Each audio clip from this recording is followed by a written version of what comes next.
नमस्कार, स्वागत है आप सभी का। आप देख रहे हैं R9 टीवी। आपके साथ मैं हूं पंकज रौतेला। हाल के कुछ दिनों में यूपी में ऐसी तस्वीरें सामने आई जिन्होंने लॉ एंड ऑर्डर पर तमाम सवाल खड़े कर दिए। सूबे के कोने कोने से आवाज उठने लगी कि आखिर उत्तर प्रदेश कहां जाने वाला है। यूपी कैसे क्राइम का गढ़ बन गया है, कैसे यूपी की आबो हवा अपराध का जहर यहां घुला है, कैसे इंसान की जान कभी कागज के चंद टुकड़ों के सामने सस्ती हो गई तो कभी आपसी रंजिश और जान जहान दोनों पर भारी पड़ गई। लेकिन इन सब के बीच एक सवाल बुलंद हुआ कि आखिर कैसे प्रशासन की मुस्तैदी के बावजूद अपराधियों के हौसले इतने बुलंद हो गए, कैसे पुलिस की नाक के नीचे से अपराधी अपराध को अंजाम दे गए। जाहिर है सवाल तो उठेगा ही और उठना भी लाजमी है, क्योंकि कानपुर, गाजियाबाद, बुलंदशहर से जो तस्वीरें सामने आई वो चीख चीख कर सवाल कर रही हैं कि आखिर सूबे में पुलिस कहां है।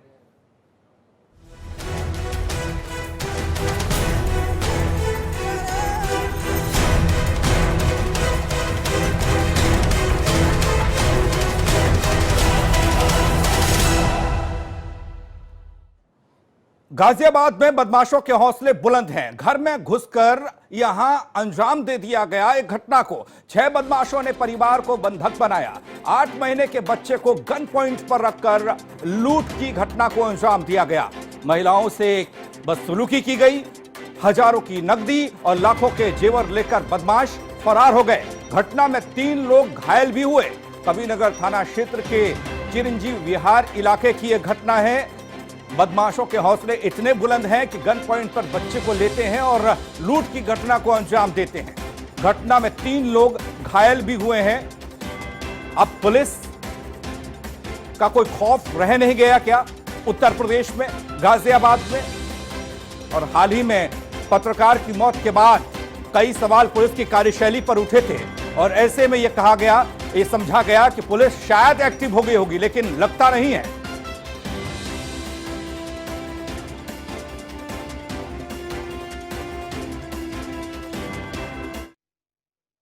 नाम के व्यक्ति रहते हैं और इन्हीं के दामाद एक हैं जो सिंबावली हापुड़ के, जो कल आए थे और इनकी बेटियां यहाँ पर थीं। तो इन्होंने आरोप लगाया, इन्होंने सूचना दी पुलिस को कि रात में सुबह के समय 4-5 बजे के लगभग कुछ बदमाश यहाँ पर घुस आए थे, जिन्होंने इनके घर में डकैती की और लगभग 8 लाख की ज्वेलरी और 1 लाख के कैश की, जो अभी प्रथम सूचना आ रही है, हालांकि अभी तहरीर दी नहीं है। ये यहाँ से लूटपाट करके लिए गए हैं और साथ ही जो है मार पिटाई के इन्होंने वहाँ पर ये सूचना दी है कि मार पिटाई वहाँ पर की गई है। चोटें जो देखी गई हैं हालांकि गंभीर नहीं है, लेकिन मार पिटाई हुई है। इस संबंध में भी जो है यहाँ पर हमारी जो टीमें हैं इनको सबको लगा दिया गया है और आसपास के सारे जो CCTV फुटेजेस हैं उनको भी खंगाला जा रहा है। घर के जो CCTV फुटेज हैं वो काम नहीं कर रहे हैं, लेकिन जो आसपास के क्षेत्र के हैं उससे हमें उम्मीद है कि साक्ष्य हम लोग प्राप्त कर लेंगे।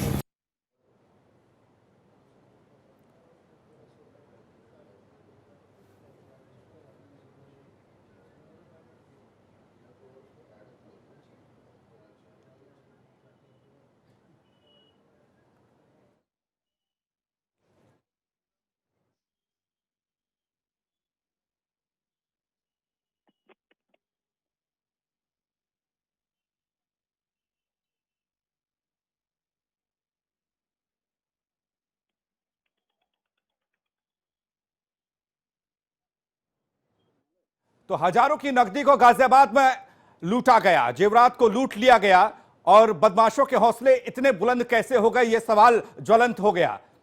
घर में घुसकर 6 बदमाशों ने परिवार को बंधक बनाया। 6 महीने के बच्चे को गन पॉइंट पर रखा और लूट की घटना को अंजाम दिया। महिलाओं से बदसलूकी भी इस दौरान की गई और गाजियाबाद पुलिस के कार्यशैली को लेकर, उसके रवैये को लेकर पहले भी सवाल उठता रहा है और अब भी सवाल उठ रहा है। यानी गाजियाबाद पुलिस का बदमाशों को कोई खौफ नहीं, इसलिए वो एक परिवार में घुसते हैं, घर में घुसते हैं, परिवार को बंधक बनाते हैं, बच्चे को बंधक बनाते हैं और लूट की घटना को अंजाम दे जाते हैं। महिलाओं के साथ बदसलूकी करते हैं, मारपीट करते हैं। 8 महीने के बच्चे को गन पॉइंट पर रखकर लाखों के जेवरात और नकदी पर हाथ साफ कर गए बदमाश। ये गाजियाबाद की आबोहवा में अपराध का बोलबाला है। पिछले कुछ दिनों से यहां बदमाश हावी दिख रहे हैं। अनिल चौधरी हमारे साथ, हमारे सहयोगी जुड़ रहे हैं गाजियाबाद से। हरेंद्र दुबे हमारे साथ गोरखपुर से। सबसे पहले अनिल आपके पास हम आ रहे हैं। जिस तरह से गाजियाबाद में तस्वीरें देखने को मिल रही हैं और बदमाशों के हौसले काफी बुलंद लग रहे हैं, ऐसा लग रहा है कि पुलिस पर बदमाश हावी हो रहे हैं।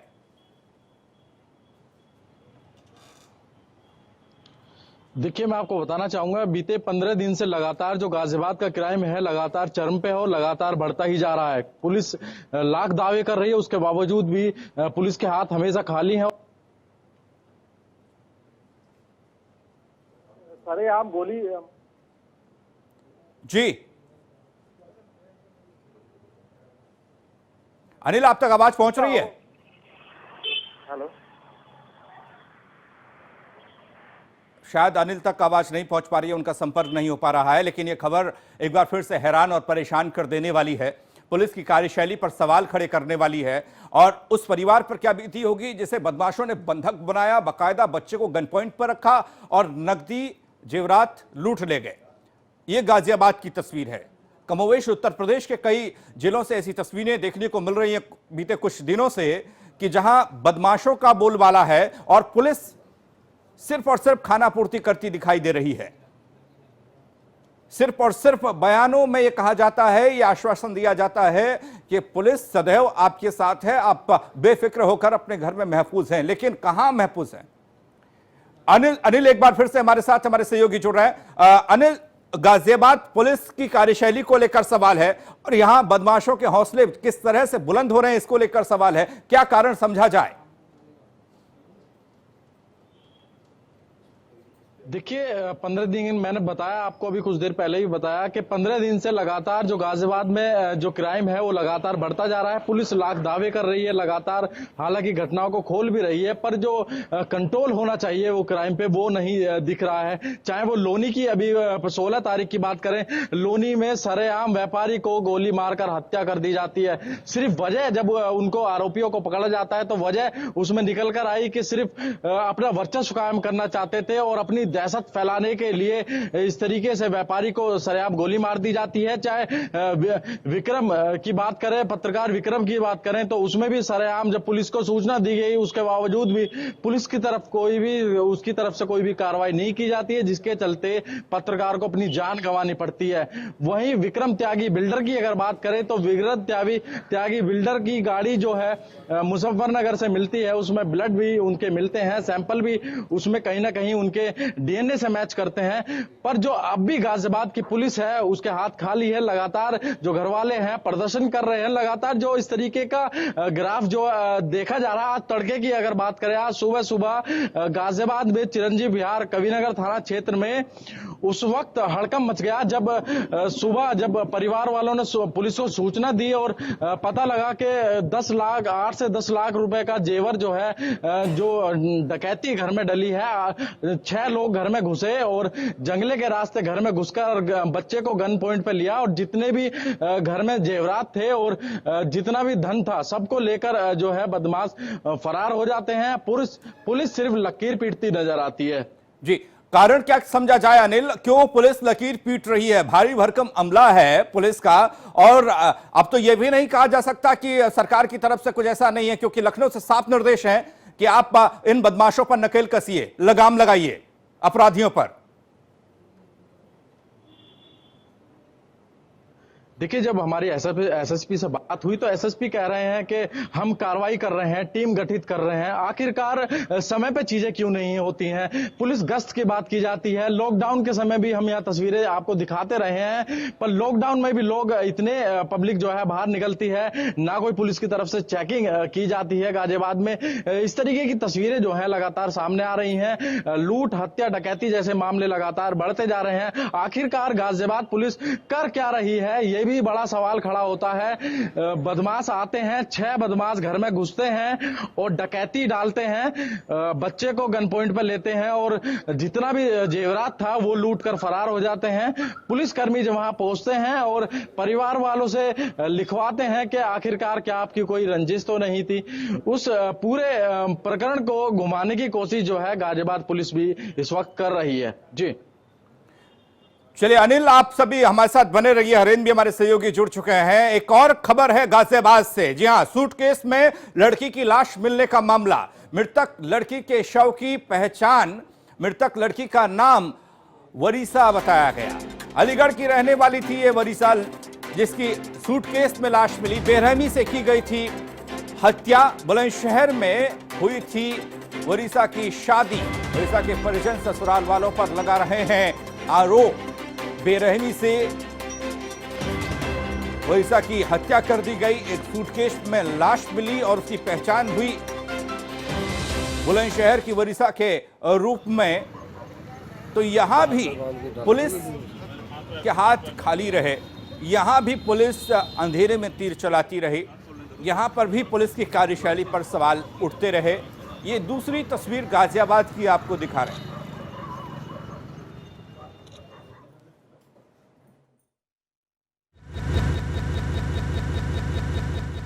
कल जो गाजियाबाद के साहिबाबाद में एक लाश मिली थी, वो किसकी थी? आपकी क्या लगती थी वो? जी वो मेरी छोटी बहन है। अच्छा, कब से लापता थी? वो 23 जुलाई से लापता है। 23 जुलाई 2020 से? जी। कहाँ से लापता हुई थी? बुलंदशहर ससुराल से अपने। क्या पति क्या करते हैं इनके? कब शादी हुई थी? मुर्गे का काम करते हैं। 1 जून सन 2020 में शादी हुई थी। कोई दहेज मांगा था? जी दहेज मांगा था। कितना? बोल रहे थे हमारा काम है उसका मुर्गे का, हमें गाड़ी दो। मच्छी का काम है हमारा, गाड़ी दो हमें, और फ्रिज दो, वॉशिंग मशीन दो हमें। सारा दहेज मांग रहे थे। हमने जितना हमारी गुंजाइश थी हमने उतना दिया, उसके बावजूद भी अलग मांग रहे थे। तो गाजियाबाद के बाद अगर आप रुख करेंगे नोएडा का लगता नोएडा से खबर, घर में घुसकर बुजुर्ग महिला की हत्या कर दी गई। गला दबाकर महिला की हत्या को अंजाम दिया गया। बुजुर्ग महिला का शव बाथरूम से बरामद किया गया। लूट के इरादे से यह हत्या की गई। पुलिस ने शव को पोस्टमार्टम के लिए भेजा है। सेक्टर 20 थाना क्षेत्र के सेक्टर 15 की ये घटना बताई जा रही है, जहां लूट के इरादे से बदमाश घुसे और एक बुजुर्ग की हत्या कर दी। पुलिस ने शव को पोस्टमार्टम के लिए भेजा है। यानी गाजियाबाद नोएडा लगते दोनों इलाके और दिल्ली एनसीआर का हिस्सा ही हैं दोनों। गिरीश नारायण हमारे साथ, हमारे सहयोगी जुड़ रहे हैं, उनके पास सीधे हम चल रहे हैं इस घटना को लेकर। गिरीश, जिस तरीके से इस घटनाकांड को अंजाम दिया गया, यानी कि यह समझा जाए गाजियाबाद में भी बदमाश बेखौफ हैं और नोएडा में भी बदमाश बेखौफ हैं, और ये वो इलाका है जो दिल्ली एनसीआर कहलाता है, यानी सबसे महफूज इलाका, और यहां पर एक्टिवनेस पुलिस की सबसे ज्यादा रहती है।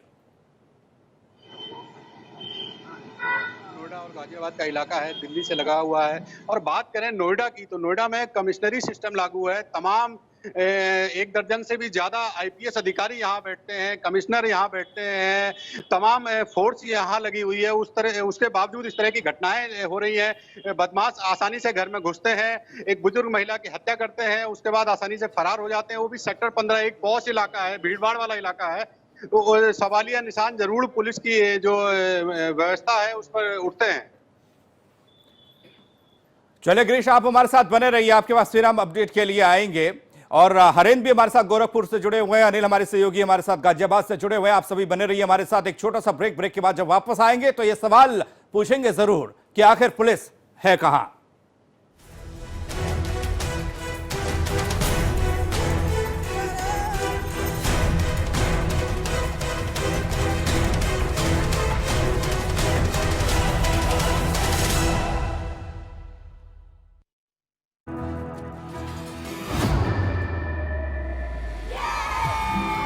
घुटना, कंधा या कमर, चाहे जैसा हो दर्द, डॉक्टर ऑर्थो आपको देता है दर्द से पूरी आजादी, एक भरपूर जिंदगी।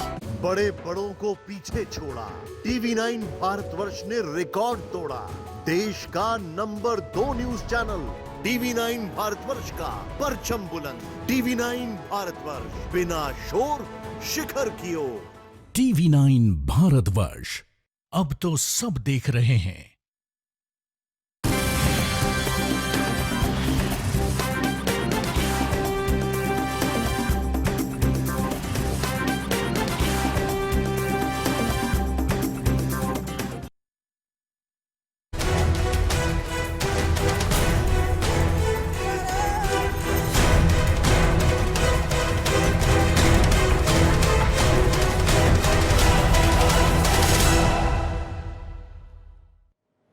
पुलिस कहां है, सवाल तो पूछा ही जाएगा।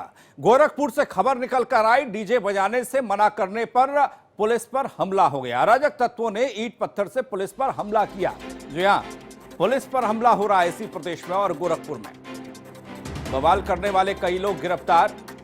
बेलघाट थाना क्षेत्र का यह मामला बताया जा रहा है, जहां डीजे बजाने को लेकर विवाद हुआ और उस विवाद में, और तस्वीर देखिए, ईंट पत्थर इतने चले और वो भी पुलिस पर चले। तो यानी अपराधी बेखौफ हैं, पुलिस का कोई खौफ नहीं है, इसलिए पुलिस पर निशाना लगाया जा रहा है, पुलिस पर हमला किया जा रहा है। गोरखपुर में भी पुलिस की कार्यशैली सवालों के घेरे में है। गोरखपुर में ही बलराम गुप्ता के अपहरण के बाद हत्या कर दी गई।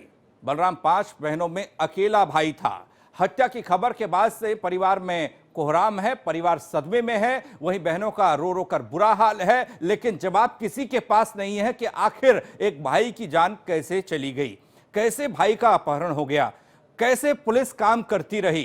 तस्वीर दिखा रहे हैं। गोरखपुर के पिपराइच थाना क्षेत्र के जंगल छत्रधारी गांव में 14 वर्षीय मासूम बलराम की अपहरण के बाद हत्या कर दी गई। आप देख सकते हैं कि 5 बहनों में एकलौता वो सबसे छोटा भाई था। बड़ा लाड प्यार था बहनों का। भाई को अपने सजाने के लिए बहनें रात दिन प्रयास करती थी। साथ ही साथ रक्षाबंधन का पावन पर्व आने वाला है, उसके लिए क्या तैयारी की थी बहनों ने, आइए बहनों से जानते हैं किस तरह की बेटा आप लोग तैयारी किए थे। हम लोग कपड़ा खरीद के लाए थे, ओम खरीद के लाए थे उसके लिए, वो पहनेगा रक्षाबंधन के लिए। लेकिन सारा सपना हम लोग का टूट गया। सारा सपना टूट गया। क्या मांग करना चाहती हो? हम बस यही कहेंगे, अगर सिस्टम कुछ कर सकती है तो उन्हें 2 महीने के अंदर अंदर फांसी दी। अगर नहीं कुछ कर सकती है तो नाटक ना दिखाए, उन लोग को हम लोग के हमारे हवाले किया जाए। जिस तरह उन लोगों ने हमारे भाइयों को तड़पा तड़पा मारा, उसी तरह हम लोग भी तड़पा तड़पा के मारेंगे। बेटा एक और सवाल है कि इतनी बड़ी घटना हो गई आपके घर, कोई जिम्मेदार पुलिस का अधिकारी कोई आया? सीओ मैम आई थी। सीओ के अलावा कोई और आया? और कोई नहीं आया था। हमारे साथ उनकी माँ भी है बच्चे की। खास तौर से आपसे जानना चाहेंगे, क्या पुलिस के अधिकारी मौके पर आए थे कोई बड़े से बड़े? सीओ को हमसे बात हुई है, सीओ को जान रही हैं। सीओ के अलावा कोई नहीं आया? आए थे बहुत अधिकारी। हाँ। उनके पापा जानेंगे। कल आप लोग भी की टीम यही थी। हाँ। दिन भर देखे थे, एकदम मेला लगा था। तो हम नहीं पहचानते हैं कौन अधिकारी हैं, कौन आप लोग हैं, कौन जनता है, हमको नहीं।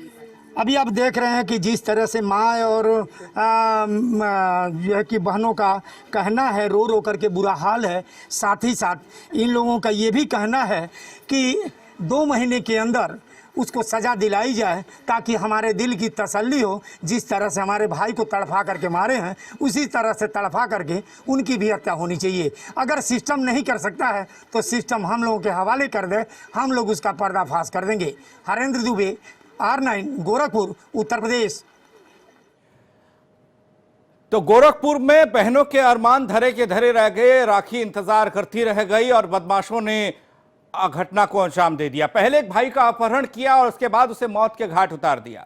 गोरखपुर से हमारे सहयोगी हरेंद्र दुबे हमारे साथ जुड़े हुए हैं, गाजियाबाद से अनिल चौधरी हमारे साथ जुड़े हुए हैं और साथ ही साथ गिरीश नारायण नोएडा से हमारे सहयोगी हमारे साथ जुड़े हुए हैं। इनके पास पुलिस की कार्यशैली को लेकर सवाल करने के लिए हम जाएंगे कि आखिर पुलिस का वो कौन सा ढर्रा है जो अपराधियों तक नहीं पहुंच पा रही है पुलिस काम करने का। छोटा सा ब्रेक, जल्द वापस आ रहे हैं। प्रदेश में अपराध को लेकर 0 टॉलरेंस की नीति पर काम हो रहा है। जी हां, सरकार काफी एक्टिव नजर आ रही है, लेकिन पुलिस का सुस्त रवैया सवाल खड़े करने वाला है। सुरक्षा जनता की, संकल्प किसका, ये एक सवाल जो सबके जहन में है और आज पुलिस जिस ढर्रे पर काम कर रही है वो वाकई में चिंतनीय है। हरेंद्र हमारे साथ, हमारे सहयोगी गोरखपुर से जुड़े हुए हैं। हरेंद्र, आपने कानून व्यवस्था का हाल गोरखपुर में देखा और तमाम पीड़ित परिवारों से आपने मुलाकात भी की। सीधा सवाल आपसे यह है कि पुलिस का ये सुस्त रवैया आखिर क्यों गोरखपुर में? सबसे बड़ी बात हम पंकज ये बताना चाहेंगे कि जिस तरीके से पुलिस का स्लोगन है, पुलिस हमेशा आपके लिए तत्पर तैयार है। पुलिस का स्लोगन है आज अपराध पर ये सटीक बैठता है कि पुलिस का स्लोगन जो है कि हम तत्पर तैयार हैं जनता की सेवा के लिए, अपराधी अपराध करते रहें। इस स्लोगन का अर्थ यही जनता निकाल रही है खास तौर से जो गोरखपुर की बात की जाए तो पुलिस के प्रति लोगों का इस तरह से आक्रोश है कि पुलिस चौकी में घुस करके लोग तोड़फोड़ कर रहे हैं, पत्थरबाजी कर रहे हैं। पुलिस की कार्यशैली पर जनता सवालिया निशान खड़ा करना शुरू कर दी है। खास तौर से अपहरण और हत्या के मामले में जो अभी 14 साल के मासूम के साथ घटना घटित हुई है, यह बहुत संवेदनहीनता का पुलिस का परिचय इस घटना में देखने को मिला है। क्योंकि पुलिस को जैसे ही पीड़ित परिजनों ने ये जानकारी दी कि हमारे बच्चे का अपहरण हो गया, फिरौती मांगी जा रही है, तो पुलिस उसी ढुलमुल रवैये से कार्य प्रणाली करती रही। और 24 घंटे बाद जब मीडिया ने इसको आवाज उठाया तो खास तौर से पुलिस आनन फानन में अपराधियों को पकड़ने का काम की, जबकि अपराधी उनके नजदीक ही थे, लेकिन पुलिस लापरवाही करती रही। अभी भी पुलिस का कार्य प्रणाली पर जनता का सवाल है कि पुलिस कई बेगुनाह और कई गुनाहगार को उठाकर थाने में 4-4 दिन 5-5 दिन तक पूछताछ करती है, ढानुगाही करती है। तो पुलिस का ये कई एजेंडा रह गया इस समय कि सरकार के मंसूबे पर काम नहीं करना, जनता से कितनी धनुगाही कर ली जाए, पुलिस इसी एजेंडे पर काम कर रही है और 4-4 दिन से 5-5 दिन लोगों को थाने में बैठा के केवल धनुगाही कर रही है। अपराधियों में अंकुश लगाने पर पुलिस नाकाम दिख रही है। अपराधियों पर अंकुश नहीं लग पा रहा है और पुलिस पर तमाम सवाल उठ रहे हैं। अनिल चौधरी हमारे साथ गाजियाबाद से हमारे सहयोगी हमारे जुड़े हुए हैं। अनिल, ऐसा ही गुस्सा कुछ गाजियाबाद में भी देखने को मिल रहा है और गाजियाबाद वाले भी अब पुलिस पर ज्यादा भरोसा करने की कोशिश नहीं कर रहे हैं, क्योंकि बीते कुछ दिनों में जिस ढर्रे पर पुलिस ने काम किया है वो वाकई में चिंताजनक है और सोचने पर मजबूर करने वाला है।